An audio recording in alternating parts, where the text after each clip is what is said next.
कहानी का शीर्षक है दोहरी मानसिकता।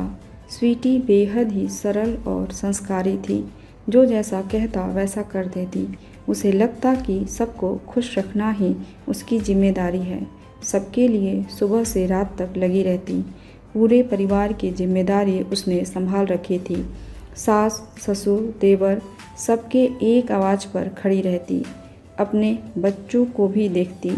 गरीब घर की बेटी को माँ ने यही सीख देकर भेजा था कि बेटी, हमारे पास धन नहीं है देने को, बस अच्छे गुण हैं, उससे ही ससुराल वालों से बनाए रखना। साधारण पढ़ी लिखी स्वीटी ने माँ की यही बातें बांध ली और उसी को अपना भाग्य मान लिया। वो सबको साथ लेकर चलती, पर घर में उसकी कदर न थी। त्योहार पर उसके मायके से कुछ सामान नहीं आ पाता। सास ससुर का मुंह बना ही रहता। वो अपने काम से और गुणों से सबका दिल जीतने की कोशिश करती, पर उसे ताने ही सुनने पड़ते थे। इसी तरह स्वीटी की जिंदगी चल रही थी। तभी देवर की शादी तय हो गई। धूमधाम से शादी हुई। देवर की अच्छी नौकरी थी। ससुराल भी पैसे वाला था। देवर की शादी में स्वीटी से पूरे नेक चार भी नहीं करवाए। स्वीटी के कोई बहन नहीं थी। भाभी भी दूर के रिश्ते की थी। शुरू से घर में अकेली रही। जमाने के हिसाब से कपड़े पहनना, सजना संवरना भी नहीं आता था। इसी बात को लेकर ननद, नंदोई और देवर उसका मजाक बनाते थे। शादी में महिला संगीत में वह भी डांस करना चाहती थी। उसका भी मन था, पर उसे ये कहकर रोक दिया गया कि बाकी के रिश्तेदारों को भी मौका मिलना चाहिए। ननद, देवर स्वीटी को डांस नहीं करने देना चाहते थे। सब चाहते थे स्वीटी कहना माने, पर स्वीटी की इच्छा और चाहत को कोई भी नहीं मानता था।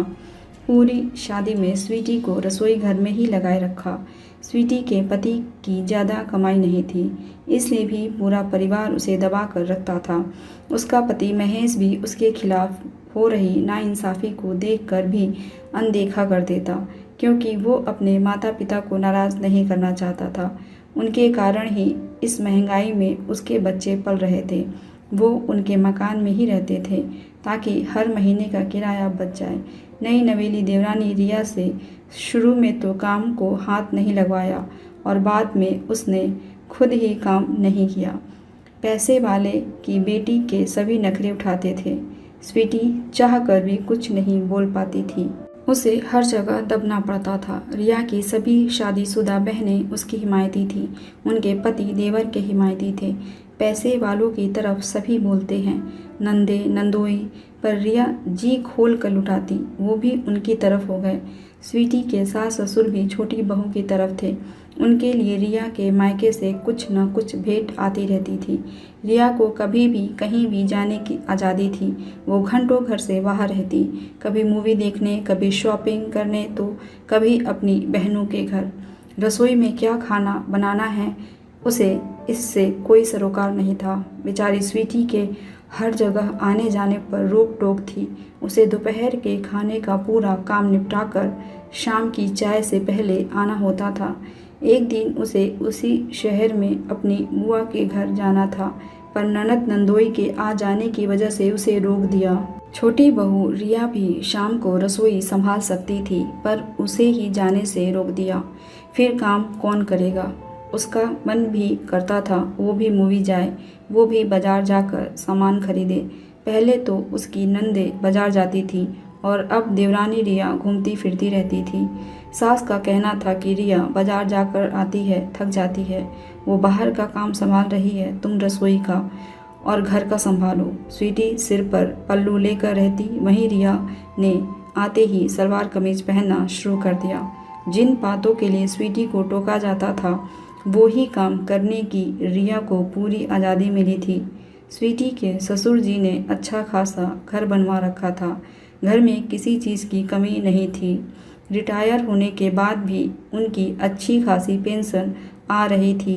देवर की भी अच्छी कंपनी में नौकरी लगी थी। महेश ने साधारण सी पढ़ाई की थी। एक सेठ की दुकान में वो कम सैलरी में काम करता था महेश के लिए, इसलिए उन्होंने ज़्यादा मुंह नहीं खोला। स्वीटी से शादी करवा दी। सभी ससुर जी के ही मकान में रह रहे थे। सबको अपने कमरे मिले थे, पर देवर की नज़र पूरे मकान पर थी। वो बड़े भाई और भाभी को इस घर से निकालना चाहता था। ऊपर भी छोटे 2 कमरे बने हुए थे, उनमें किराएदार रहते थे, जो सास के तेज स्वभाव के कारण ज़्यादा टोका टाकी से दुखी हो घर खाली करके चले गए। देवर और रिया ने भाई भाभी को घर से निकालने की कितनी बार साजिश की, पर कोई चाल काम नहीं आई, तो रिया ने दूसरा रास्ता अपनाया। एक दिन रिया झल्लाती हुई आई, भाभी आपने मेरी सोने की चेन ली है। चोरी के इल्ज़ाम से स्वीटी आंख बबूला हो गई। तभी रिया की तरफदारी करते हुए सास बोली, ली है तो दे दे, तेरे मायके वालों के यहाँ से तो सोना नहीं आया। ये सुनते ही स्वीटी की हिम्मत जवाब दे गई, मेरे मायके से सोना नहीं आया, पर मैं तो आई हूँ जो पिछले कई सालों से आप सबकी सेवा में लगी हुई हूँ। सोने की चेन मैंने नहीं ली। तुम ये कैसे कह सकती हो कि मैंने ही ली है? आज आप ही तो सुबह मेरे कमरे में चाय देने आई थी, तो आपने ही ली होगी। रिया फिर बोली, बस चुप करो तुम, स्वीटी चिल्लाई। मैं सब सहती आई हूँ, पर अपने ही घर में चोरी का इल्ज़ाम नहीं सह पाऊँगी। साफ साफ कहो ना, आप सब मिलकर हमें इस घर से निकालना चाहते हो। मैं आज तक सिर्फ घर की सुख शांति के लिए सब सहती रही, पर अब और नहीं। पहली बार स्वीटी की तेज आवाज़ सुनकर सभी सकपका गए। क्यों? आखिर क्यों माँ जी? बहू के मायके से आया हुआ पैसा प्यारा होता है, बहू नहीं। अब तो मैं इस घर की सदस्य हूँ। मुझे जीवन भर आप लोगों के साथ रहना है। मुझे आज भी मेरे मायके की हैसियत से क्यों आका जाता है? अब तो मैं आपके घर की आप जैसी हूँ। मैं घर में सबका ख्याल रखती हूँ, सबके हिसाब से काम करती हूँ, ये घर भी संभालती हूँ, दिन रात किचन में लगी रहती हूँ। मेरे गुणों का, मेरे काम का कोई मोल ही नहीं है। आखिर क्यों गरीब के घर की बेटी की कोई इज्जत नहीं होती और वो ससुराल में मान सम्मान पाने की हकदार क्यों नहीं होती है? आखिरकार बहू नहीं, पैसा ही प्यारा होता है। फिर मेरा यहाँ सबके साथ रहना ही बेकार है। अब मेरे अपने ही घर में मेरी कदर नहीं तो मैं यहाँ सबके साथ क्यों रहूँ? माँ जी, आपके बड़े बेटे की कमाई कम है, आप ये जानती हैं। इसलिए उसकी पत्नी को किसी भी तरह से प्रताड़ित कर देती हैं। आपको लगता है बेचारी जाएगी कहाँ पर, यहीं पड़ी रहेगी, पर अब और नहीं। देवर जी, ज़्यादा खुश मत होइए। मैं ये घर छोड़कर नहीं जा रही हूँ, बल्कि हम लोग आज से ऊपर रहेंगे। इस मकान पर आप दोनों का हक है, तुम्हारे भैया का भी। जब तक आप यहाँ रहेंगे हम भी रहेंगे। ये हमारा घर भी है। आप लोगों के लिए काम करके मुझे यह सम्मान तो नहीं मिला। अब मैं अपनी माँ का सिखाया हुआ हुनर सिलाई करके कुछ कमाने की कोशिश करूँगी, पर इस तरह से अपमान और नहीं सहूँगी। माँ जी, बहू तो मैं भी हूँ घर की। आज तक मैंने अपने सारे कर्तव्य निभाए, अपनी सारी जिम्मेदारी पूरी की है। काश मेरे पति के पास अच्छा पैसा होता तो आज आप सब हमारी इज्जत करते। ये बात अलग है, मैं गरीब बहू हूँ और रिया अमीर बहू है, पर परिवार तो एक ही है।